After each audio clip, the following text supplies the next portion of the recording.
Birds are simple. They mate, they fly, they forage. They shouldn't be in your home or in a cage. The problems with domesticated birds: parrots, parakeets, toucans, three cans. Next on the PETA Podcast.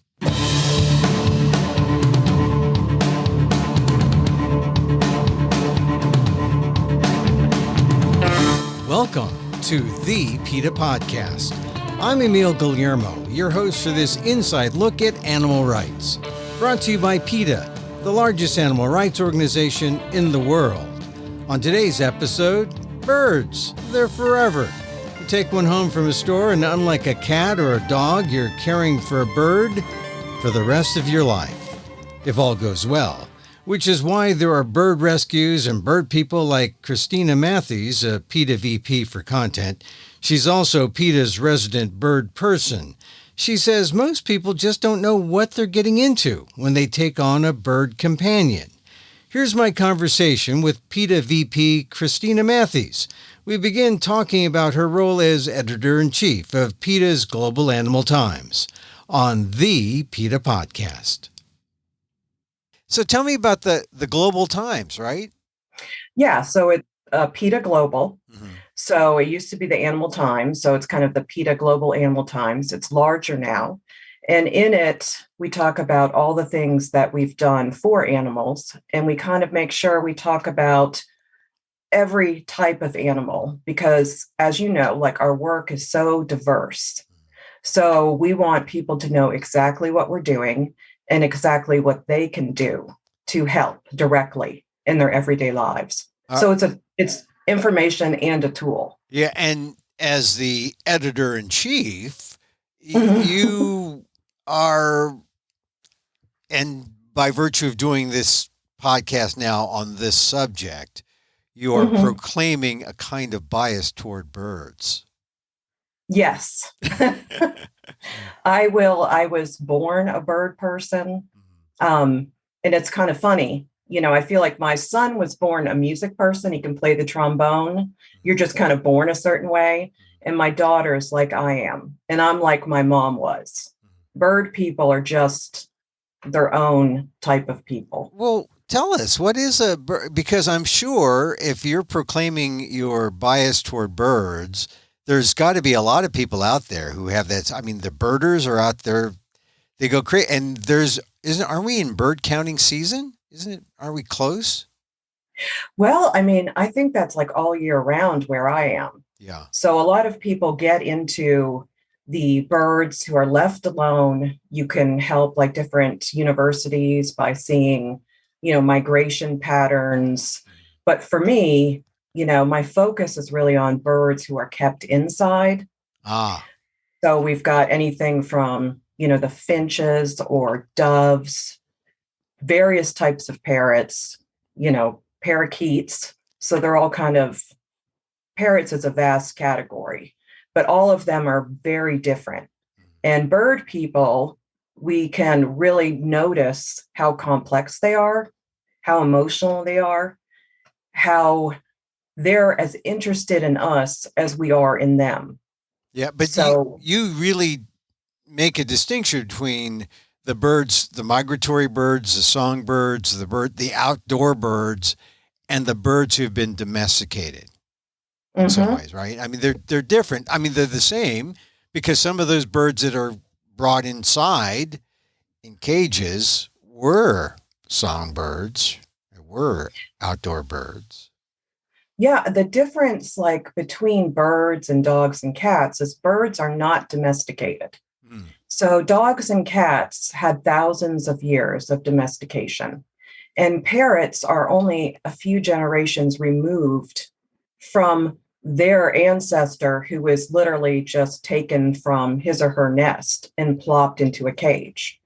So they've never been domesticated. They don't play a role either. So they didn't come in as, say, barn cats or anything like that. They're truly kind of a decoration, a novelty, and they've really paid the price for that. Well, what you're saying, though, is if they've never really been truly domesticated, that means when people take them into their homes, that's not a good thing. No, they suffer terribly. They don't get a chance to be a true bird.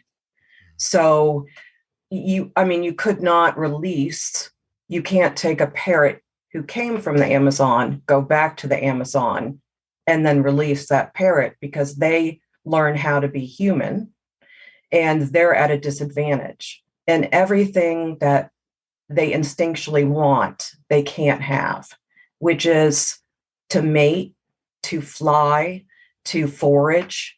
They're finding food for them is intellectual stimulation. It's almost everything to them. It's not easy. They don't get something in a cup. So it's exercise, stimulation, and they are huge. They all need flocks and they need that one mate and they bond for life, up to 80 years. So you can have a bird, who has a wedding anniversary that none of us will ever see. And they are still with the same bird. Wow. Yeah. Like, Kathy and I are celebrating 30 something years. We're kind of bird-like in that sense, I guess. Yes, I know. I always tell my husband that we're getting ready to, our 25th is in May. Wow. Yeah. And I'm like, this has been too long. No, just kidding. No, but not as long as a bird. So you still got some ways to go. Yeah, exactly. Well, it's interesting that you talk about, all right, they're not domesticated. They don't belong in cages, and we're going to get to that a bit later. But I'm sure people are kind of surprised to hear that about birds that they bring into the home. And in general, do people treat their birds well in the home that you find? There's a difference between abuse, like outright abuse, but there are the people who follow what industry tells them to do. So you think about, you've got the price of the bird, they pay for the bird, but then along comes the treats and the toys and the cages. So it's a huge industry and they are sold a bird and they're not given the information that they need. And that information really wasn't available to people until the internet. And then when you go on those sites, you also have breeders who have a vested interest in keeping this going. And they will fight those facts with, I guess, their own alternative facts. And I kind of differentiate from those people who stumble upon, like, I want this beautiful bird, we will love this bird. And then they find out, oh my gosh, this is not what I signed up for. Yeah. So it becomes, they understand it's like an on the job training. Mm-hmm. And then by then it might be too late. Yes. And what they do is they realize they're in over their heads. Sanctuaries are full. Some sanctuaries have kind of gone into a hoarding type status, which is dangerous for the humans and for the birds. But it is very hard to say no when someone says, please take my bird, So there are certain sanctuaries where you're like, they're not doing the right thing. And it could be because they also stumbled into that as well. But until we have homes for all of the parrots who are living 30, 40 years, we need to not breed anymore. They need to come first. And you've got, you look at the dog and the cat life span and the commitment you're making. So when you go adopt a dog, you're making a commitment and, 15, 18 years. And then you buy this parrot who was sold to you and they were hand fed, to be even more attractive to you. Right. And you bring them home and then you find out they're going to be 40, 50, 60 years of a commitment. And you've got kids who are moving out, you've got kids who are having their own kids. Yeah. And then you move to an apartment, you find, say you're hard on financial times, you fall on hard times. Having a bird is expensive, and a lot of apartments will not allow cockatoos and other birds who are very loud. Wow. I mean, it's almost like when you decide to get a bird, you got to think about all these things. And you don't really think about, I'm going to have to get my bird Medicare when I get Medicare. Yeah, because the exactly. bird is going to live that long. I mean, not to make light, Yeah. but it's almost so tragic a situation that the only thing you can do is make light of it because people go into being a bird, getting a bird companion because they are companions, uh, right? Yeah. And And they are loyal companions. yeah, That's the one thing about a bird. They bond to you and they will, I always talk to my daughter. I'm like, they're your ride or die. These birds are your ride or die. They will never leave you. They will always back you, protect you. They are loyal to you. And then some people just, it crushes them when that loyalty isn't returned and they end up hurting themselves. yeah. And it is a very hard emotional strain on such intelligent animals. The birds end up hurting them. Yes, some avian vets kind of compare it to cutting as a release of stress or pain or anguish. And it can happen overnight. Yeah. You could have a parrot who's doing well, and say you went on a trip for many months and your spouse was there with your parrot. And then you get home, say hello to the bird, you go to sleep, wake up the next morning, and they've managed to pluck their chest feathers out and Mm. also tear a hole in their own skin. And once you've gone to plucking and self mutilation for them to relieve some of that anxiety and pain, it is very hard to get them back to a spot where their feathers can grow in and they do stop plucking. It's very hard. Man, and I bet you the bird owner or the human companion to the bird, never figured that out when they weren't thinking about that when they went to the pet store or when they got a bird from, No, they don't get, do they get them from breeders mostly or just the pet stores or they don't catch them or do they? no.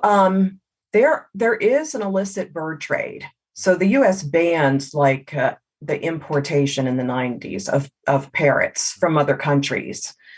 So but there are illicit bird trades elsewhere. There's a way to get birds. Some of them are really rich collectors and want that certain jewel for their collection. Right. And in order to have a certain parrot, you need incredible paperwork.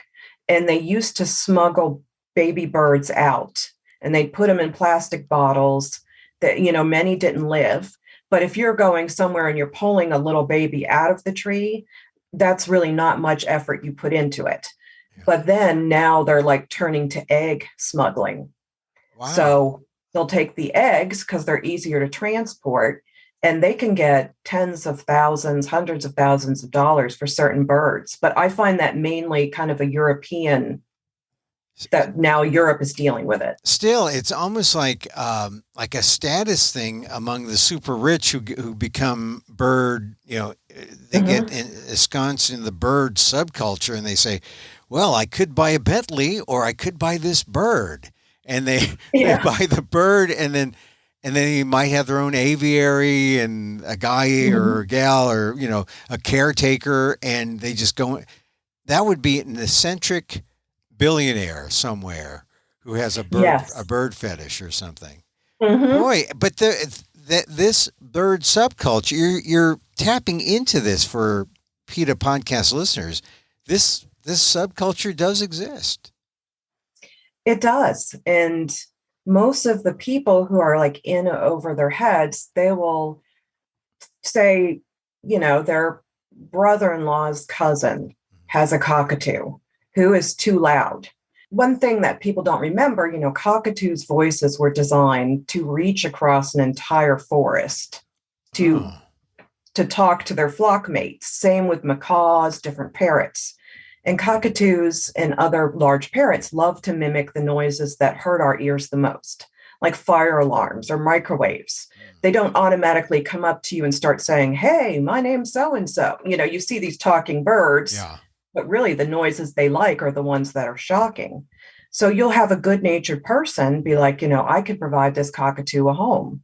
And they'll take the cockatoo in and they don't realize, the cockatoo will eat everything. They'll eat, you can't keep them in their cage all the time. They'll pluck out their feathers. They're miserable. You let them out, they'll eat everything you have, wood. I mean, it's a perpetual state of destruction because that's what they're supposed to be doing naturally. What if you got a cat? Yes, exactly. If you have a cat, you're also shortchanging the cat. So we have birds that we have rescued, and they are Rescue upstairs. birds. Yeah. Right. And we know our limit because we know, we've looked into it, and we have rescued parakeets, and we are able to keep our house safe. We're able to keep them safe where the cats cannot encounter them. So you do have to kind of choose. This is fascinating to me because I just thought we would be talking about mostly, bird watching. I mean, we've got a backyard, we've got finches, and the finches come in and we can see the hummingbirds, with their, what is it, snouts or their pipe? Yeah. What do they call the hummingbirds hummer? I don't know. I was The thinking beak, yeah. Their beak. But, and they're fascinating, the hummingbirds. So, and then sometimes we have crows and we have hawks sometimes. So I thought we were going to talk about outdoor birds, but this is kind of an inside job, huh? It is. And, I tend to look inside because I know those birds on the outside are doing what they're meant to do. And if they're being left alone, like the laws concerning, dove hunts is something that we work on as well. But if you're looking, for crows, everything like that, most of them are living the life they were meant to be, allowed to fulfill their instincts. Living the crow life. Exactly. Or we get blue jays, we get sparrow. I mean, really the number of birds, and we got one tree that, well, you put the bird seed out and you get everyone, all the finches and all the people who like finch food, and the finches like a certain food, and so I felt like I knew something about birds, but now we're talking about the inside birds, the parakeets, the cockatoos, the birds that people take into their homes, and the rescue birds that you were talking about, you're rescuing them from owners who weren't able to take care of the birds, right? I mean, yes. I mean, that's really the situation. Birds in bad situations, that's when the rescue bird or person like yourself comes in and helps. Exactly. Our first parakeet, my daughter, really loves birds, and she's 22, so she's really their point person. But our first parakeet was rescued by PETA. A woman had, I think they bought 2 parakeets for their daughter, and she went away to college. And one of the parakeets died. The other parakeet was lonely, and she just didn't feel like she could take care of the parakeets on her own. So she called PETA. Oh, and so this is a common thing. Heaven forbid they should just abandon the parakeets and say, take the cage they want to like get rid of and say, well, you were born free, I'm going to let you live free. And they abandon the birds, or they set them free. That's not a good idea, right? No. And I have heard of people who do that, misguided, but they need to be aware the parakeet will die. Another bird will eat the parakeet. Right. Small. So they don't, depending upon where you are in the country, the weather extremes, they're not built for the weather extremes. They don't know how to forage for food. So you are really killing them slowly when you do that. Can people turn them into a shelter, or do they do that? Some shelters will take birds, and they really do a good job. They try to find the perfect home for them. Our another parakeet, Coconut, was given to the Virginia Beach SPCA, and her fellow parakeet apparently was killed by the family's cat. So when Coconut reached the SPCA, she was doing this awful cry. It was just an anxiety-ridden cry. She could barely breathe. Right. So she did this for about 24 hours, and PETA's like, let's find her a home. They asked me if I could take her. And when PETA got here, the sound coming out of the bird, she hadn't stopped at all. And it was heart-wrenching. So usually you're supposed to quarantine birds because they could possibly have a disease that could spread. In this case, I kind of made a snap judgment because I don't believe she was going to live. She wasn't eating, drinking, and I just put her with the other birds, and she just stopped. She felt safe. It took her about 48 hours before she could actually hold herself upright. And I had phoned a vet. So an avian vet is necessary to have in your circle, your team, if you are going to adopt a bird. And they agreed that it was more emotional. And this, after she had stopped, she wasn't in danger, but just the strain on her little body from crying so hard. And mostly from missing her partner Mm-hmm. and just being away in a new place. And so she just expressed herself. Yes. And she is now in a flock of 4. Wow. And they're buddies. They're happy. One of our parakeets, I don't know how this happened, but my niece called me up. We moved right up the street from them. And she's like, there's a parakeet in our pool. And I ran down there, and the bird flew right into the pool. And if my nieces hadn't been swimming, then she would have drowned. And I tried to find out why, where this parakeet came from. Did the next door thing, like, are you missing a parakeet? But I put 2 and 2 together. There's a Petco about 1.5 miles if you fly near my home. And I believe this may have been a botched delivery. Wow. And she got loose. And so when the parakeets go flying around, I guess, I mean, if you let a parakeet free from a cage in your home, they'll come back to the cage, right? Yes. I mean, and you don't have to worry about it going out the door and like getting lost. It'll come back. Well, you do have to be very careful once, you're doing the flight time, which is, all day, really. Yeah. You need people who are aware in your home. Yeah. No windows can be open. I don't trust it even to let a breeze in, because a screen could have a hole you didn't notice. Once a bird is lost, it is very difficult to get them back simply because they are so afraid and panic takes over. Yeah. So you need to make sure that your home is completely secure before you let the birds. And that includes poisonous plants, getting rid of them.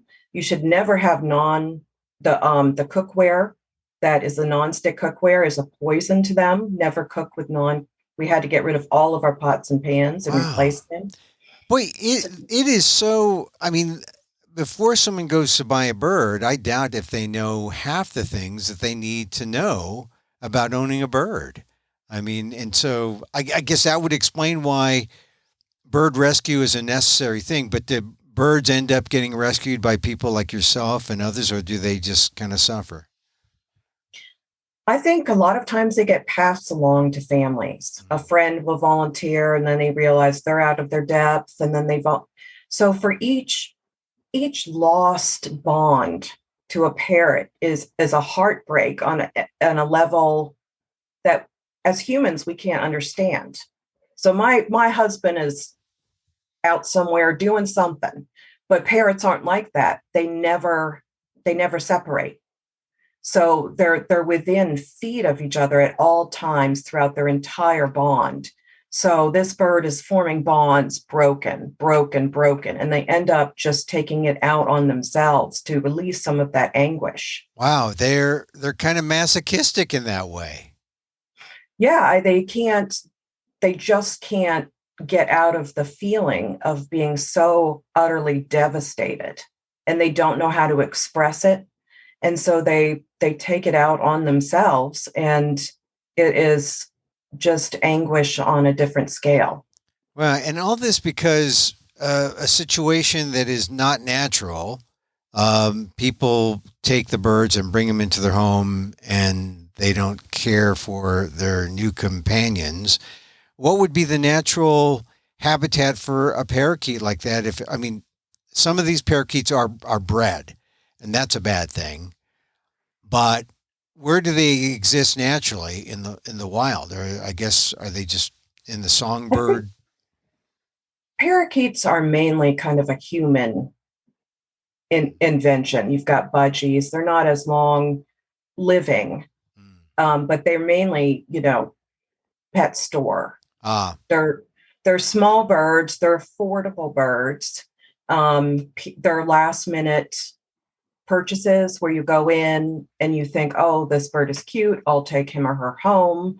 Um, I kind of consider them starter birds hmm. where people get a little looped in by them, and they're not as complicated as, say, a bigger parrot. But just because they don't express themselves as much doesn't mean they don't need as much. Well, is it worth it to be a human animal companion? No, it's beyond awful. I think there's so many things that people who are concerned about birds can do, and they get to be around birds. So you could find a local sanctuary, and really you can develop, a relationship with that sanctuary. You can volunteer. You can be there to cut up fruit in the morning. You can bring them toys. There are so many ways that you are needed that you should never buy a bird. Never. I mean, I was going to get to that question. If people are Mhm. looking for an animal companion, a bird animal companion, because most of our conversation makes it sound like that is not a good idea for either human beings or the animal. No, there's so many, many of the birds I have fostered. My mom, before she passed away, adopted 4 birds from PETA, and they were given to us from retirement centers where their person has passed away. And the retirement center, they don't have family, they don't know what to do. And so my mom had 2 lovebirds and 2 parakeets. So there's a lot of older people who are leaving birds behind. And I think only if you spend time at a sanctuary and really learn who they are, what they need, you cannot really bring a large bird into your home and think it will be successful. It is a lifetime commitment. It's a daily commitment. So when someone comes up to you and say, I'm thinking about adopting a bird or doing a rescue bird, do you like stop them and give them like a 5 week seminar and make sure that they know everything they need to know before they, because it is a lifelong commitment. It is. I do actually. I'm sure I annoy many people, and I don't let it go either. And I also am happy to help people who do have birds and want to make it work. And I encourage them to, email PETA. There is validity. I mean, you have a bird now. So you're sitting there. You've got some birds now. What do you do? What can you do to make them happier? There's so many different things you can do, and getting an avian vet on board, making sure you're feeding them fruits and vegetables outside of getting them outside of the cage, making sure that you're covering the cage during breeding time so they don't unnecessarily lay eggs that are not fertilized, because that endangers birds. They can become something called egg bound. It depletes their nutrients. So there's many things you can do at this point to make sure your bird lives a happy life. So Yeah. people who do have birds shouldn't despair.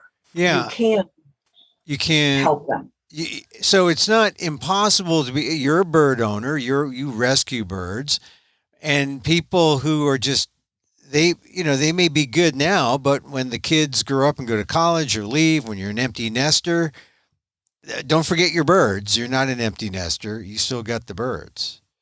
Exactly. You can't, go on 2-month vacations and have Joe Schmo up the street take care of your cockatoo. That would devastate your cockatoo beyond measure. It's not explainable. You cannot explain to your cockatoo, this is not permanent. I will come back. And the cockatoo talking right to the owner, right? Mhm. But not really Right. quite understanding when you're talking to it. No, and a lot of them do get it. I mean, they do understand certain things, But for them, they expect you to feel the same bond that they feel. And sometimes that bond is really unhealthy, because if you're not allowed to mate, and that is your one purpose in life, you will bond to a human and consider them your mate. And that is always frustrating. And it can cause, also when they're young, kind of like the juvenile stage, it can start causing aggression where they'll be biting. And when you get bitten by a parrot, it's a huge bite. It's very painful. You've been bitten by a parrot. Yes. So it's not without some sense of danger. Hey, we've talked about animal companion birds, and we've talked about breeders, and we know that when it comes to dogs and cats, we talk about spaying and neutering. Is there a similar kind of thing for birds? Can you spay and neuter your bird, or what do you do with, well, you should just not go to a bird breeder, right? That's number one. Right. And in order for birds to breed, conditions have to be right. So by changing their conditions, they will not breed. So if you end up with a male female of the same exact species, so you've got two African grays, you have to make conditions good for them to breed. But by covering like their cage, a lot of birds go from how much sun is available to them, how much light. So we make sure with our parakeets, it also keeps them healthy, that they get 12 hours of darkness. So their room, if you want to watch TV in their room, you can't. We make sure from 8 p.m. to 8 a.m. that they are, sleeping during that time, so it doesn't give them. Right. Enforced darkness. And when you catch your parakeet looking at its iPhone, that's bad for it. Yeah. Remove Tinder, put on parental controls. So, yeah. Well, it's all these things people don't think about until they find themselves in this dilemma. So once again, where should emails go if they have a question about birds? info@PETA.org. So info at PETA.org. And then put on the subject line bird question. That's good. Yes. And then it'll be answered. And does PETA get a number? Well, you've talked about a few, but I guess it's more than just a handful of birds that get donated to PETA by people who say, I don't know what to do. We do. We have a lot of members too. They're getting older, and they would, they're doing the right thing, thinking, where are my birds going to go? Yeah. And so they'll reach out to us for help. And then there are people who, PETA is really great. Like if we can't find, if we don't have someone there, we find someone. But sometimes when it comes to birds, it is a difficult thing. It's not easy to do overnight, because you can't just take a chance on someone. You can't just say, okay, I think Judy is trustworthy. Judy might be the best person, but she might not be the best person for a bird. Yeah. And don't think that, you come back and, after your 2-month or 1-month vacation and your bird's going to be okay, or that your bird's going to be okay when you give the bird to someone. There's these psychological things that people don't think about that are real with birds, and they show it. I've had emails from people where they're like, I borrowed my friend's parrot for a month to see if I could be a parrot parent. And I kept thinking, I understood their rationale. I thought it was great that they wanted practice, but that wasn't good for the parrot. So, we talk more about it, and then they find out different ways to help birds. There's so many volunteer opportunities where you can have hands-on help for birds, and you can leave knowing you're doing a good thing. So it's like being an aunt instead of a mother. You can be a bird auntie. A bird auntie. It's just, Chrissy, I really appreciate you coming on and talking about this because like I said, I thought we were going to talk birding and looking at all the pretty goldfinches in the yard, and oh look, there goes that looks like a falcon, right? That looks like one of those. Hmm. But we're talking about really the basic home version of bird that people see, and they're not necessarily domestic, or they're not domesticated. That's one thing that came out of this. People now Hmm. know, but they are kind of bred for this thing, which is kind of the immoral thing. That if the breeders were gone, the appetite for this would not be here, and all the bad things that come out of that would not be there to be dealt with. And there's, when you have pet stores, they'll have parrot mills where they're just bred and bred and bred. And, some die, some are ignored. If you look at PETA's investigation into, I think it's called Rainbow World Exotics, where you can look at the video of Angel's story. So Angel was a little cockatoo and she was sick and they were feeding her and feeding her. She was a baby, so they hand raised them to make them more desirable. And they didn't do anything when her head fell back. She had flies on her. She couldn't protect herself, and she was visibly ill. And they just said no to vet care, and she died, obviously. And they're just viewed as money. And you've got to look at like intelligence. As we understand intelligence, the joke bird brain. If someone called me that, I would actually find that a compliment, because it's really the ratio of the size of your brain to the size of your body. And you've got that, like elephants, you look at this, and birds are incredibly, incredibly intelligent, which means they can also be really mischievous, and they can find trouble, where you'll see birds who can open up your cabinets. They can do a childhood lock, get through it and get what they want. So they're extremely intelligent. And it's something that breaks my heart when that intelligence isn't met every day. Yeah. And birds can fly. Yes. And we can't do that. Every cell in their body is engineered for flight. So when you take that away, if you can allow them to fly in your home, but if you've got a macaw who, can fly 50 miles in one day, you will never fulfill that. They should not be in our homes. So big birds shouldn't, if you're going to have a bird, you can rescue a macaw, but a macaw should not really, that's not where macaws are supposed to be. No. They should be. Yeah, rainforest. Yeah. Where should the macaws be? Yeah, rainforest. I think like Costa Rica. Yeah. And unfortunately, all of these birds are becoming more and more endangered as they come more and more into our homes. So you see this surplus population of unwanted birds here, and you see the birds in nature. They're being killed off in order to feed this, and it's devastating.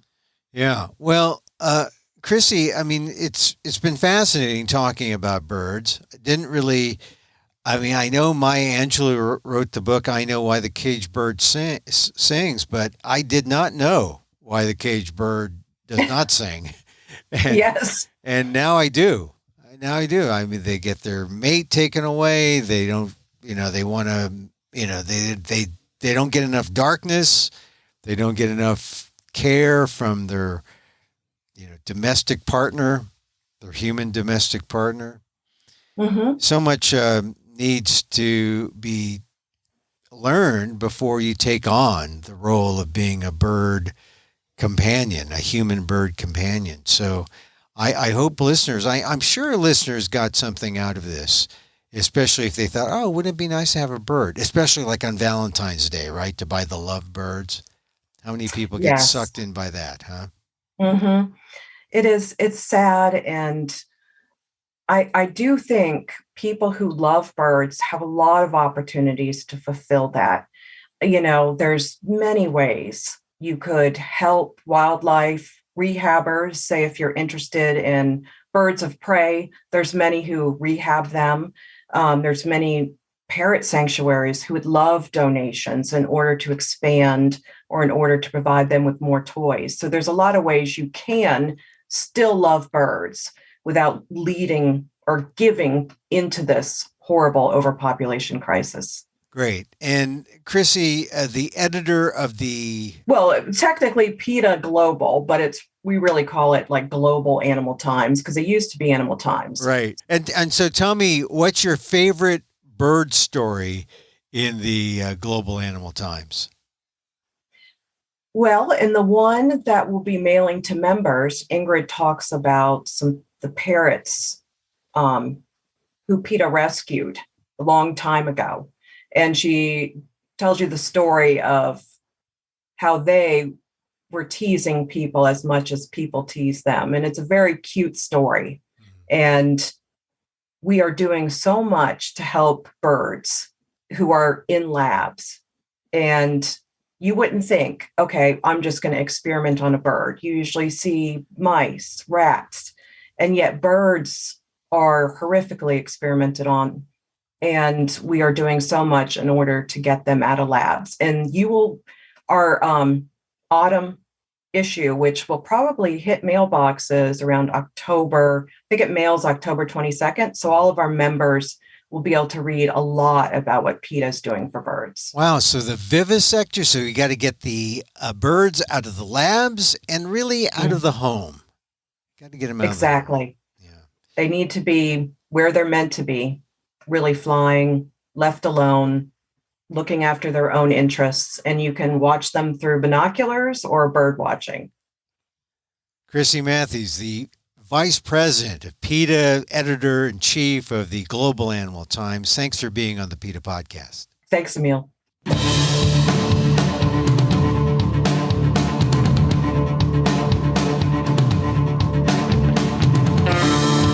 Chrissy Matthies is a PETA VP and Editor-in-Chief of PETA's Global Animal Times magazine. Incidentally, Matthies wanted us to know that, yes, budgies indeed live in the wild in Australia, but the store-bred budgies generally are a different animal with bright feathers intended to appeal to buyers. Check the next issue of the Global Animal Times this month, and for more info on birds, check out the website at PETA.org.